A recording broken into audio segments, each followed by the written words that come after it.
आप सबका मेरे चैनल प्रो बजलो में स्वागत। ज्येष्ठ माह सुहागिन महिलाओं के लिए अत्यधिक महत्वपूर्ण होता है। इसका कारण है वट सावित्री व्रत। दरअसल ज्येष्ठ मास की अमावस्या तिथि पर वट सावित्री का पर्व मनाया जाता है। इस दिन महिलाएं पति की लंबी उम्र व तरक्की के लिए निर्जला व्रत रखती हैं। मान्यता है कि इस दिन देवी सावित्री ने यमराज से पति सत्यवान के प्राण वापस ले लिए थे। इस पर्व में मुख्य रूप से वट वृक्ष की पूजा की जाती है। कहा जाता है इस पेड़ में ब्रह्मा, विष्णु और शिव जी का वास होता है, इसलिए इसकी उपासना करने से तीनों देवताओं का आशीर्वाद प्राप्त होता है।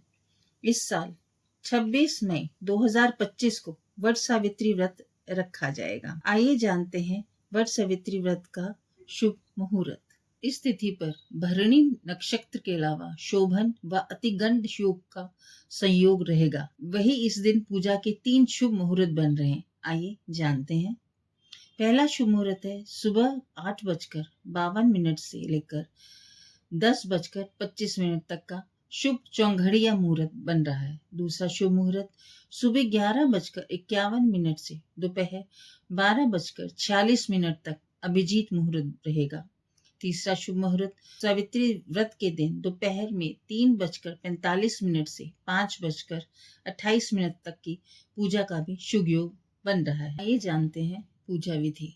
इस दिन सूर्योदय से पहले उठकर सभी कामों से निवृत्त होकर स्नान कर लें। इसके बाद साफ सुथरे वस्त्र धारण करें। कोशिश करें कि लाल, गुलाबी, पीले जैसे रंगों के कपड़े पहनने के साथ 16 श्रृंगार करें। सफेद, नीला या फिर काला रंग ना पहने। पूजा की तैयारी कर लें। पूजा थाली में सभी सामान रख लें। एक प्लेट या कटोरी में हल्दी, चावल का पेस्ट बना लें। इसके साथ साफ आटा और गुड़ से गुलगुले और पूड़ी बना लें। सभी सामान को थाली में लगाकर बरगद के पेड़ की पूजा करें। थोड़े से भिगोए हुए चने भी रख लें। सबसे पहले बरगद के नीचे गाय के गोबर से लीप लें। अगर गोबर नहीं है तो सावित्री और माता पार्वती के प्रतीक के रूप में 2 सुपारी में कलावा लपेट कर रख लें।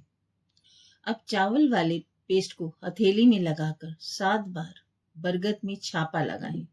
वट वृक्ष में सबसे पहले जल चढ़ाएं।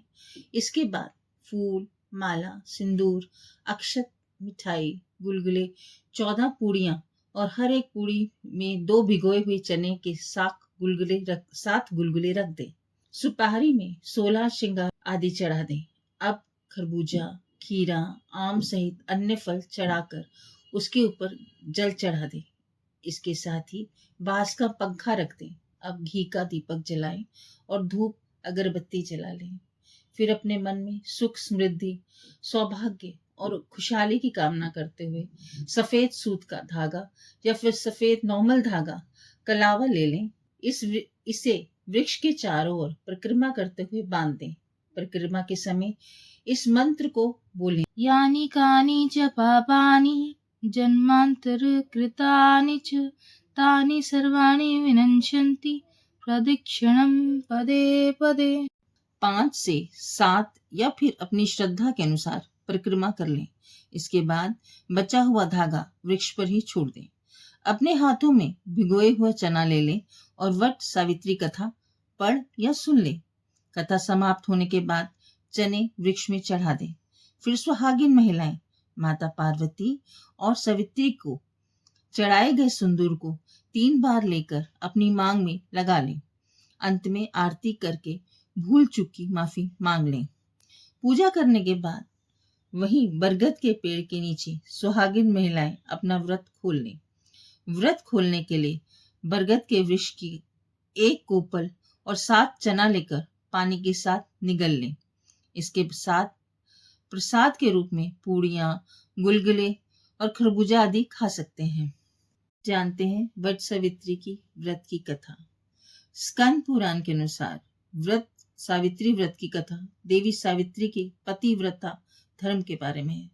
देवी सावित्री का विवाह सत्यवान से हुआ था, लेकिन उनकी अल्पायु थी। एक बार नारद जी ने इसके बारे में देवी सावित्री को बता दिया और उनकी मृत्यु का दिन भी बता दिया। सावित्री अपने पति की जीवन की रक्षा के लिए व्रत करने लगी। वे अपने पति, सास और ससुर के साथ जंगल में रहती थी। जिस दिन सत्यवान के प्राण निकलने वाले थे, उस दिन वे जंगल में लकड़ी काटने गए, तो उनके साथ सावित्री भी गई। जिस दिन सत्यवान के प्राण जाने वाले थे, उस दिन सत्यवान के सिर में तेज दर्द होने लगा और वे वहीं बरगद उस दिन सत्यवान के सर में तेज दर्द होने लगा और वे वहीं पर बरगद के पेड़ के नीचे लेट गया। देव सावित्री ने पति के सिर को गोद में रख लिया। कुछ समय में यमराज देवी सावित्री ने पति के सिर को गोद में रख लिया। कुछ समय में यमराज वहां आए और सत्यवान के प्राण हरकर ले जाने लगे। उनके पीछे पीछे सावित्री भी चल दी। तब यमराज ने उनको समझाया कि सत्यवान अल्पायु थे, इस वजह से उनका समय आ गया, तुम वापस घर चली जाओ, पृथ्वी पर लौट जाओ। लेकिन सावित्री नहीं मानी। इस पर सावित्री ने कहा, जहां मेरे पति जाएंगे वहां तक मैं भी जाऊंगी, यही सत्य है। यमराज सावित्री की बात सुनकर प्रसन्न हुए और उनसे 3 वर मांगने को कहा। यमराज की बात सुनकर सावित्री ने उत्तर दिया, मेरे सास ससुर अंधे हैं, उनकी आंखों की रोशनी लौटा दो।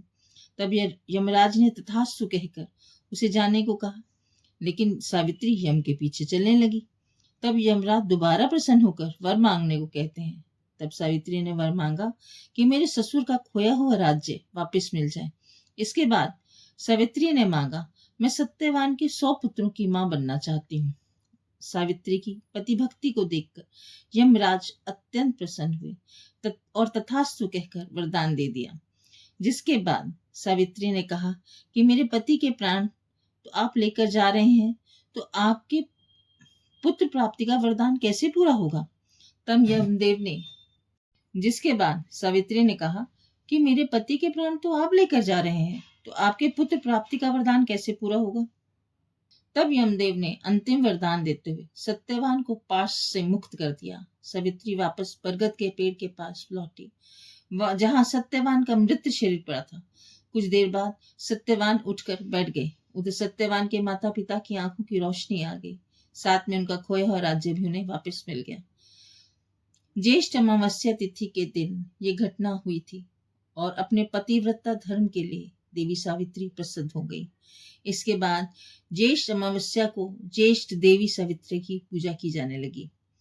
वट वृक्ष में त्रिदेव का वास होता है और सत्यवान को वट वृक्ष के नीचे ही जीवन दान मिला। इस वजह से इस व्रत में वट वृक्ष, सत्यवान और देवी सावित्री की पूजा होती है।